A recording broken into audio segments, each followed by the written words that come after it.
সুপ্রভাত বাংলায় দেখুন পশ্চিমবঙ্গের বিভিন্ন খুঁটিনাটি খবর প্রাইম টাইমে দেখুন জেলার সেরা খবর দেখুন সুপ্রভাত বাংলা। আপনার এলাকার সমস্যা তুলে ধরি আমাদের চ্যানেলে। মমতা বন্দ্যোপাধ্যায় দক্ষিণবঙ্গর ৭ জেলা যেখানে বন্যা হয়েছে আমি ঘুরে দেখেছি। উত্তরবঙ্গে বন্যা হয়েছে, কোশি নদীর জল নেপাল ছেড়েছে, সেই জল বিহার হয়ে বাংলায় আসছে। মালদা, মুর্শিদাবাদ, দিনাজপুরে এর প্রভাব পড়বে, বিহারও ভাসবে, বাংলাও ভাসবে। ফারাক্কায় ড্রেজিং হয় না, ফলে তারাও জল ধরে রাখতে পারে না। সুতি, মালদহ বন্যা হতো না ফারাক্কা ব্যারেজ কেন্দ্র দেখে। আগে ১২০ কিমি দেখত ওরা, এখন মাত্র ২০ কিমি দেখে। নির্বাচনের সময় ওরা বড় বড় কথা বলে আসে আর চলে যায়। মুখ্য সচিবকে পাঠিয়েছি, আজ বিকেল ৫টায় আমরা প্রশাসনিক বৈঠক ডেকেছি। কালিম্পং, দার্জিলিং ব্যাপক ধস নেমেছে, সেনা আজকে বৈঠকে থাকতে পারে।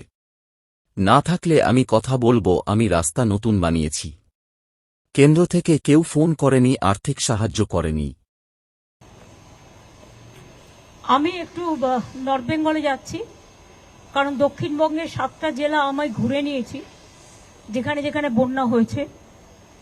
উত্তরবঙ্গে আপনারা হয়তো অনেকে জানেন বা অনেকে জানেনও না, সাধারণ মানুষের জন্য বলা। দক্ষিণবঙ্গ ডিভিসির জলে যেমন ভেসেছে, উত্তরবঙ্গে নেপাল থেকে কোশি নদীর জল ছেড়ে দিয়েছে কালকে ৫ লাখ কিউসেক টন। ফলে ওই জলটা আসছে বিহার হয়ে বাংলায়, গঙ্গায় ঢুকছে। এর ফলে একদিকে সংকোচ নদীর জল কুচবিহার, জলপাইগুড়ি, আলিপুরদুয়ার আক্রান্ত, আর অন্যদিকে নেপাল যে জলটা ছেড়েছে কোশি নদীর জলটা বিহার হয়ে ঢুকতে শুরু করেছে। এর ফলে মালদা এবং মুর্শিদাবাদের, দক্ষিণ দিনাজপুরের ইটাহার থেকে শুরু করে কিছু জায়গায় এবং দক্ষিণ দিনাজপুরের বিস্তীর্ণ অঞ্চল প্লাবনের আশঙ্কা আছে। আমরা কাল রাত্রি ১২টা থেকে এটা শুনতে পেয়ে রাত ১২টায় পুলিশ মাইকিং করে সবাইকে সেফ প্লেসে নিয়ে গেছে। এবং বিহারেও জলটা হবে, বিহারেও খুবই বন্যার মতো পরিস্থিতি। নেপালের জলে বিহারও ভাসবে, বাংলাও ভাসবে। প্লাস ফরাক্কায় তো ড্রেজিং করে না, আজকে ২০ বছর হয়ে গেছে। ফলে জলটা যদি ফরাক্কা কিছুটা রাখতে পারত, ড্রেজিং করলে ২-৩ লাখ কিউসেক টন রাখতে পারত, তাহলে মালদায়, সুতি, ফরাক্কা এই জায়গাগুলো অন্তত বন্যা হতো না। কিন্তু কেন্দ্রীয় সরকার, যেটা তাদের দায়িত্ব ছিল ফ্লাড কন্ট্রোল, চিরকাল ফরাক্কা ব্যারেজ সেন্ট্রাল গভর্নমেন্টের আন্ডারে। আগে ওরা ১২০ কিলোমিটার দেখভাল করত, এখন সেটা কমিয়ে ২০ কিলোমিটারে এসে গেছে। কিছুই করে না, পুরো উত্তরবঙ্গ ভাসছে। নির্বাচনের সময় সব আসে, বড় বড় কথা বলে আর চলে যায়। প্রায় ৪৫০ বছর ধরে চলছে শান্তিপুর উকিল বাড়ির দুর্গাপুজো। বৈষ্ণব মতে হয় মহিষাসুরমর্দিনীর আবাহন। দেবী মূর্তি মাটির সাজে সজ্জিত, দেবী দুর্গা একাই পূজিত হন শান্তিপুর উকিল বাড়িতে। সাবেকিয়ানার ছোঁয়ায় প্রায় ৪৫০ বছর ধরে মহিষাসুরমর্দিনী রূপে পূজিত হয়ে আসছে নদিয়ার শান্তিপুরের উকিল বাড়ির দেবী দুর্গা। বাড়ির বংশধরদের কথায় আজ থেকে প্রায় ৫ পুরুষ আগে তারাপদ প্রামাণিক একজন সরকারি উকিল ছিলেন, কিন্তু তার বাবা ঠাকুর দাদার আমলের দুর্গাপুজো ধরে রেখেছিলেন তিনি। দেবী মূর্তির উচ্চতা খুব একটা বেশি নয়, রয়েছে মহিষাসুর, সিংহ ও দেবী দুর্গা, তাই এই মূর্তি মহিষাসুরমর্দিনী রূপে পূজিত হন উকিল বাড়িতে। যদিও চিরাচরিত প্রথা অনুযায়ী পুজোতে রয়েছে বিশেষ কিছু নিয়ম। পুজোর ৪ দিন কাঁচা ভোগ নিবেদন করা হয় দেবীকে, সেই প্রসাদ পুরোহিতকে দিয়ে দেওয়া হয়। বাড়ির বর্তমান বংশধর সৌরভ প্রামাণিক বলেন, বলির প্রচলন রয়েছে প্রথম থেকেই। যদিও বৈষ্ণব মতে পূজিত হন দেবী, আখ এবং চাল কুমড়ো বলি দেওয়া হয়। ৪৫০ বছর আগে দেবী বিসর্জনের সময় নিয়ে যাওয়া হতো বেয়ারার কাঁধে করে, কিন্তু সময়ের পরিবর্তনে এখন আর কাঁধে করে দেবী বিসর্জন হয় না। সাবেকিয়ানায় এখনও ঢাক বাজিয়ে পূজিত হয় দেবী মহিষাসুরমর্দিনী। বর্তমানে যারা বাড়ির বংশধর রয়েছে তারা বেশিরভাগ দেশের বিভিন্ন প্রান্তে চাকরি জীবনে ব্যস্ত, কিন্তু পুজোর এই কটা দিন প্রত্যেকেই ব্রতী হন দেবী আরাধনায়। তাই পুজোর কটা দিন যে যেখানেই থাকুক ছুটে আসেন তাদের বাড়িতে। যদিও দেবী আরাধনার আর মাত্র হাতে গোনা কয়েকটা দিন বাকি, প্রতিমা তৈরি প্রায় শেষের দিকে, সূক্ষ্ম সূক্ষ্ম মাটির তৈরি কাজ যেন অনবদ্য রূপ দিচ্ছে দেবী প্রতিমাকে। দেবী মূর্তিকে পুরোপুরি সজ্জিত না করা হলেও এখনই দেখলে মনে হয় সূর্যের মতো জ্বলজ্বল করছে দেবী মহিষাসুরমর্দিনীর। আচ্ছা, এই যে পুজো, আপনাদের উকিলবাড়ির পুজো, এটা কত বছরের প্রাচীন? এটা আমাকে নিয়ে পঞ্চম পুরুষ হচ্ছে। আচ্ছা। তুমি ধরে নাও 400-450 বছর হবে। আচ্ছা, পুজোর শুরুতে কিভাবে মায়ের দেবী আরাধনা করেছিলেন? আমাদের এই যে মূর্তি দেখছো, এই মূর্তি প্রথম থেকে হয়ে আসছে। এবার কীভাবে শুরু হয়েছিল সেটা আমার ঠিক জানা নেই। আচ্ছা। আমার দাদুর নাম তারাপদ প্রামাণিক, তার বাবা হরিশয় প্রামাণিক, তার বাবা শ্যামাচরণ প্রামাণিক। আচ্ছা। আমি ওই শ্যামাচরণ প্রামাণিক থেকেই জানি। এবার তারও আগে থাকতে পুজো হতো। এবার তার মানে নামটা আমি ঠিক জানা নেই। তাহলে উকিলবাড়ির নামটা কিভাবে পরিচিত হলো? উকিলবাড়ির নামটা আমি আমার দাদু তারাপদ প্রামাণিক, উনি সরকারি উকিল ছিলেন, সেই থেকে শান্তিপুরের সবাই এটাকে উকিলবাড়ি বলেই ছিল। আচ্ছা, সাবিকানা তো বললেই চলে, কারণ প্রতিমার মূর্তি দেখে বোঝা যাচ্ছে। সেখানে দেখা যাচ্ছে দেবী কিন্তু এখানে একাই পূজিত হন। আচ্ছা, চিরাচরিত যে কাঁধে করে নিয়ে যাওয়া কিংবা বলির প্রথা এই ধরনের কিছু ছিল? হ্যাঁ, আমাদের কাঁধে করেই মূর্তি যে মাকে বিসর্জনে নিয়ে যাওয়া হতো। কিন্তু এখন আর ওই সেই বেড়াটা পাওয়ার খুব সমস্যা হয়ে যাওয়াতে আমাদের প্রায় ওই 2008 সাল থেকে তোমার ভ্যানে করেই নিয়ে যাওয়া হয়। আচ্ছা, এখন ভ্যানে করে নিয়ে যাওয়া হয়। আর বাদ্যযন্ত্রের কোনো বৈশিষ্ট্য রয়েছে? থাকে ঢাক বাদ্যযন্ত্র থাকে পুজোর সময়। এটা আর এমনি বলির কথা বলতে আমাদের পশু বলি কোনো দিনই হয় না। আমি যে যতদিন ধরে জানি আর কি, 400-450 বছর, তখন থেকে আমাদের এই চাল কুমড়ো আর আগ বলি দেওয়া হয়, সেটা এখনও চলে আসছে। মা কেঁদুয়া বুড়িকে দেবী দুর্গা রূপে পুজো করেন বাসিন্দারা। ঝাড়গ্রাম থেকে প্রায় 2-5 কিলোমিটার দূরে ঝাড়গ্রাম জেলার গোপীবল্লভপুর 2 ব্লকের খারবান্ধি অঞ্চলের বালিপাল গ্রামে অবস্থিত মা কেঁদুয়া বুড়ির থান। চারিদিকে সবুজ গাছপালায় ঢাকা মনোরম পরিবেশে মা কেঁদুয়া বুড়ির মন্দির। মন্দিরের গর্ভকুণ্ডের চারপাশে মাটির হাতি, ঘোড়া দেখতে পাওয়া যায়। ওই অঞ্চলের বালিপাল, বাঘাগ্যাড়া, রামচন্দ্রপুর, আসনবনি সহ আশেপাশের প্রায় 3-5টি গ্রামের মানুষজন মা কেঁদুয়া বুড়িকে এখনও দেবী দুর্গারূপে পুজো করে আসছেন। এমনকি নিয়ম মেনে এখনও হাত চিরে রক্ত দিয়ে মায়ের পুজো সম্পূর্ণ হয়। এখনও এলাকায় গৃহস্থের বাড়িতে বা পুজো মণ্ডপগুলিতে আগে মা কেঁদুয়া বুড়িকে পুজো দিয়ে তারপর মণ্ডপে পুজো শুরু হয়। এই মন্দিরের সঙ্গে জড়িয়ে আছে ইতিহাস ও নানা জনশ্রুতি।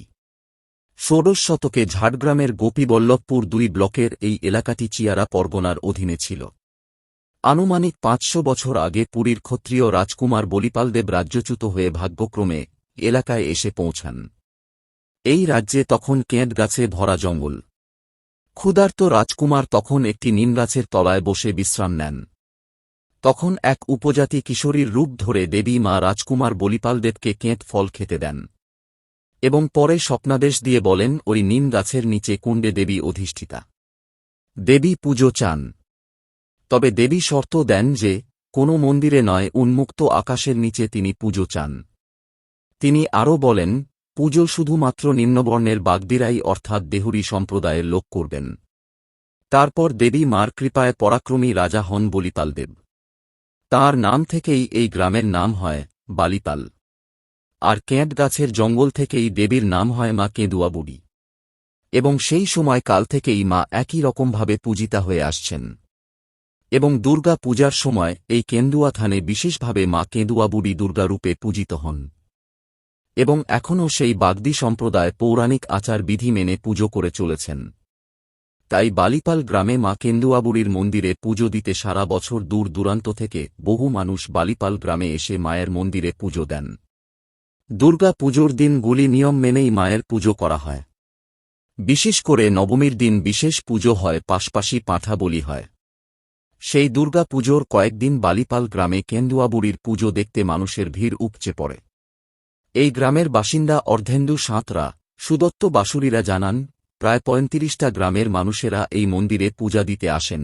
তারা নিজেদের মনের কথা মায়ের কাছে স্মরণ করেন। গ্রামের যে কোনো শুভ কাজের আগে মায়ের থানে পুজো দেন। তাঁরা মায়ের কাছে মানত ও করেন। এখন সেই আচার নিয়ম মেনে মায়ের থানে প্রতি মঙ্গলবার ও শনিবার পুজো হয়। এখানে মায়ের প্রসাদ হিসেবে আতপ চাল, কলা ও চিড়ে দিয়ে ভোগ হয়। এখানে কোনো ব্রাহ্মণ নয়, নিম্নবর্গের দেহুরিরা পুজো করেন। দুর্গা পুজোর শুরুর দিন আগে মায়ের পুজো হয়, তারপর দুর্গা পুজো শুরু হয় এবং প্রতি বছর বালিপাল গ্রামবাসী বৃন্দ মা দুর্গার আচার-বিধি মেনে এখন ধুমধাম করে পুজো করে চলেছেন। প্রতি বছর পুজো মেলা বসে এখানে ধুমধাম করে পুজোর 5টা দিন মেতে ওঠেন এই অঞ্চলের বাসিন্দারা। কি ইতিহাস রয়েছে এই বালিপাল কেন্দুয়া থানায়? বালিপালের আমরা দেখে এসেছি, প্রচুর ইতিহাস রয়েছে মা কেন্দুয়া মাতাকে নিয়ে।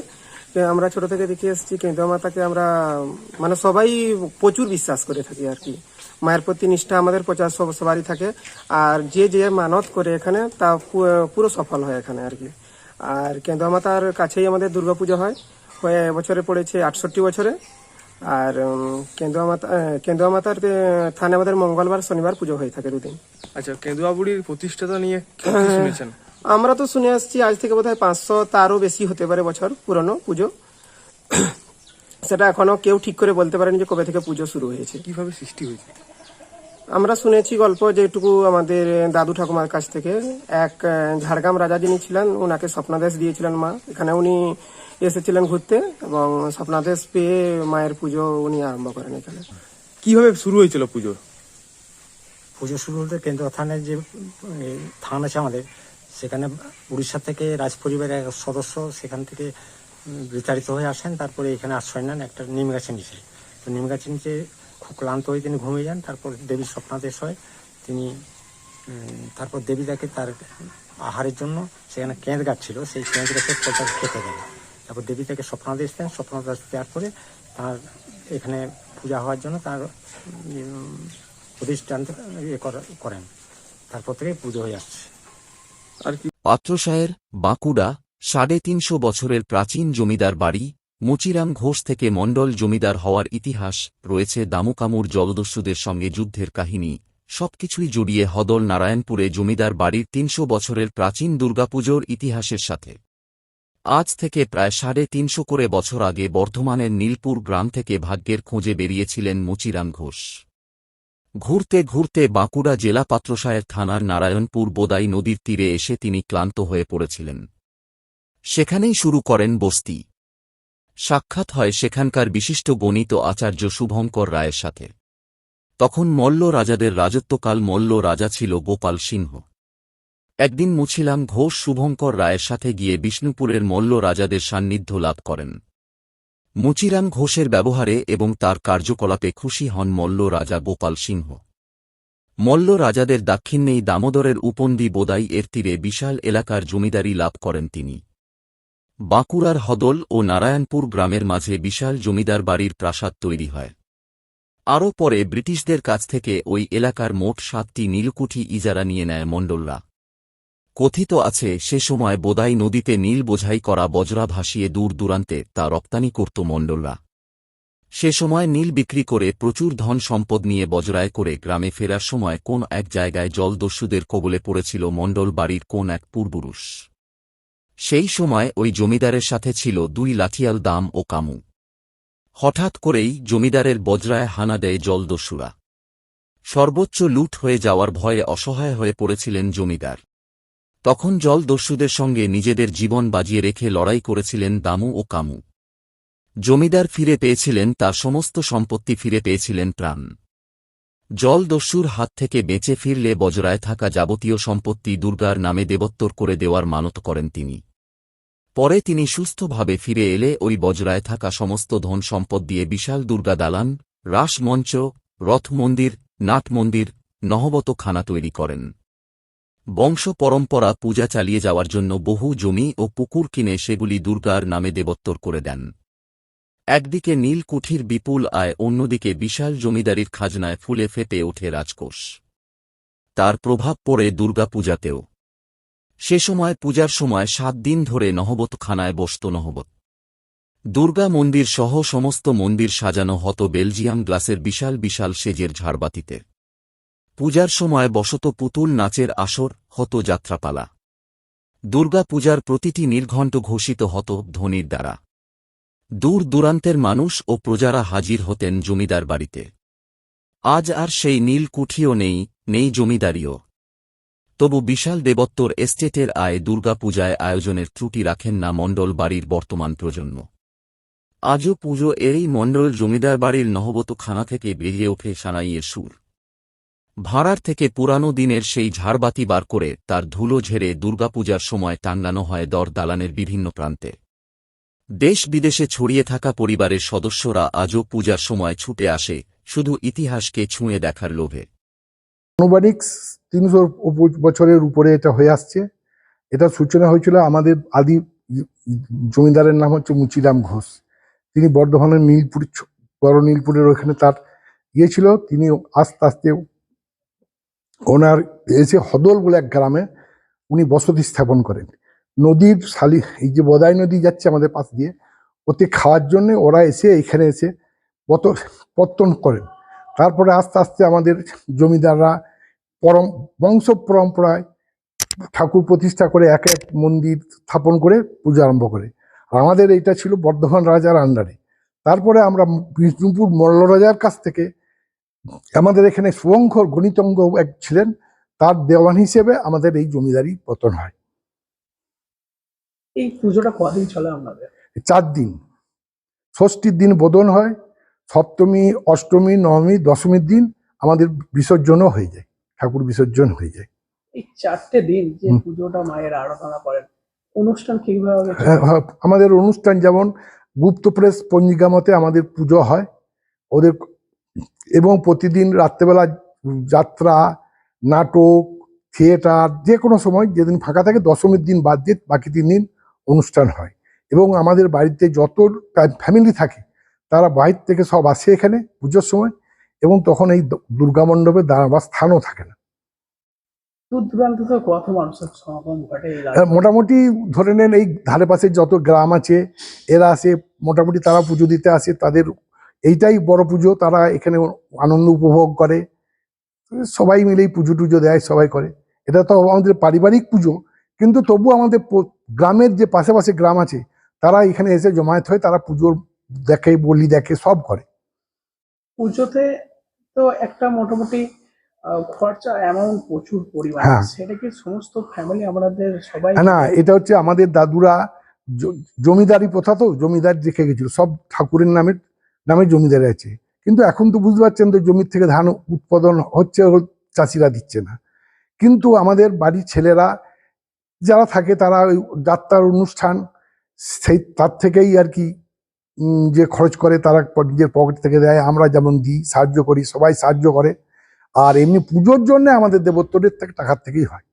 নন্দীগ্রামের বিরুলিয়াতে মন কি বাত অনুষ্ঠানে উপস্থিত ছিলেন রাজ্যের বিরোধী দলনেতা তথা নন্দীগ্রামের বিধায়ক শুভেন্দু অধিকারী। অনুষ্ঠান শেষ সাংবাদিকদের মুখোমুখি হন। বহরমপুরে জুনিয়র ডাক্তারদের বিরুদ্ধে বিরূপ মন্তব্যের অভিযোগে বিধায়ক হুমায়ুন কবিরের বিরুদ্ধে যে জামিন অযোগ্য ধারায় বহরমপুর থানায় এফআইআর করা হয়েছে তার আগাম জামিন নেবেন না বলে স্পষ্ট জানালে হুমায়ুন কবির। তার দাবি পুলিশ গ্রেপ্তার করুক, জেলে যাব, বেরিয়ে এসে 50,000 লোক নিয়ে মুর্শিদাবাদ মেডিকেল কলেজে পৌঁছে যাব, তারপর বুঝে নেব। ক্ষুব্ধ হুমায়ুন ফের একবার ডাক্তারদের লক্ষ্য করে তোপ দাগলেন। এই নিয়ে শুভেন্দুর মন্তব্য।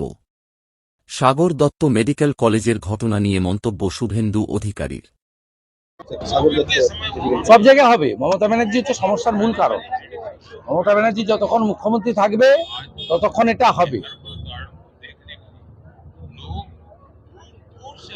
আপনার মহারাষ্ট্রের বদলাপুরে একেবারে রাম নাম সত্যায় করে দিয়েছে ধর্ষককে। আপনার আসামে জল খেতে খেতে রাম নাম, আর এখানে ধর্ষকদের প্রোটেকশন দেয় মমতা ব্যানার্জি। এবং লজ্জার পুলিশ, ডাক্তার, ধর্ষক 3 জন একসঙ্গে জেলে আছে। কেলেঘাই নদীর উপর দিয়ে ঝুঁকি নিয়ে যাতায়াত প্রায় 100টি পরিবারের। নারায়ণগড়, পশ্চিম মেদিনীপুর, জলে ভরপুর কেলেঘাই নদী। নেই কোনো স্থায়ী ব্রিজ। ঝুঁকি নিয়েই যাতায়াত প্রায় 100টি গ্রামের মানুষের। পশ্চিম মেদিনীপুর জেলার নারায়ণগড় ব্লকের কুশবসান অঞ্চলের কেলেঘাই নদীর উপর নেই স্থায়ী ব্রিজ, যার জেরে প্রায় 100টি গ্রামের যোগাযোগ ব্যবস্থা বন্ধের মুখে, যাতায়াতে ঝুঁকি বাড়ছে। নৌকোর মাধ্যমে চলছে যোগাযোগ স্থাপন। এর জেরেই সমস্যায় পড়েছেন বহু সংখ্যক মানুষ। তারা দাবি করছেন প্রশাসনের কাছে এ বিষয়ে বারবার দাবি রাখা হলেও এখনও পর্যন্ত তা কোন কার্যকর হয়নি। এর পরিপ্রেক্ষিতে কুশবাসন অঞ্চলের প্রধান টুম্পারানি রাউল বলেন, আমরা ব্লকে ও জেলায় এই বিষয় নিয়ে জানিয়েছি, আমরা আপ্রাণ চেষ্টা করছি এই বিষয়ে কাজ শুরু করার জন্য। আমরাও চাই সাধারণ মানুষের সমস্যা সমাধান হোক। তবে প্রশাসনের আধিকারিকদের সাথে যোগাযোগ করলে ক্যামেরার সামনে কেউই মুখ খুলতে চাইছেন না। বলছেন সমাধান করে দেওয়া হবে খুব শীঘ্রই। দীর্ঘদিন ধরে দাবি জানিয়েও যখন সেই কাজ হয়নি, তখন হতাশায় ভুগছেন এলাকার মানুষরা। যাতায়াতের এই দুর্দশাপূর্ণ পরিস্থিতির কবে অবসান হবে সেদিকেই তাকিয়ে এলাকাবাসী। সমস্যার সম্মুখীন হচ্ছেন? অনেক সমস্যা, অনেক এদিকে যাওয়ার অনেক সমস্যা আছে। কতগুলো গ্রামের যাতায়াত ব্যবস্থা বন্ধ? ডাঙ্গরপোড়া, খালিনা, মানে 100 গ্রাম ধরো না। কি চাইছেন আপনারা? আমরা চাচ্ছি বীজ হওয়ার জন্য। আপনার নাম? আমার নাম উমেশ প্রধান, গ্রাম পহর আছে। কতটা সমস্যার সম্মুখীন হচ্ছেন? সমস্যা তো অনেক, কারণ ব্রিজ নিয়ে অনেকদিন থেকে মানুষ পারাপারের জন্য খুবই অসুবিধা হচ্ছে। কি চাইছেন আপনারা এখন? আমরা চাইছি যে ব্রিজটা হলে ভালো হয়। কতগুলো গ্রাম এখন প্রায় যাতায়াত ব্যবস্থা বন্ধ হয়ে পড়ে? এখন এ কথা বলতে গেলে অনেক গ্রাম, বেশিরভাগ মানুষই এদিক দিয়ে যাতায়াত করে। এবারে সেরকম তো বলা কোনো সম্ভব নয়, কারণ দেশ বিদেশ বিভিন্ন জায়গার মানুষ এই রাস্তা দিয়ে পারাপার করে। আপনি কোথায় যাচ্ছেন? আমি যাচ্ছি পাশের গ্রামে, আমার দিদি বাড়ি আছে, ওখানে যাচ্ছি। আপনার নাম? আমার নাম সঞ্জয়, বাড়ি কাঁঠালি।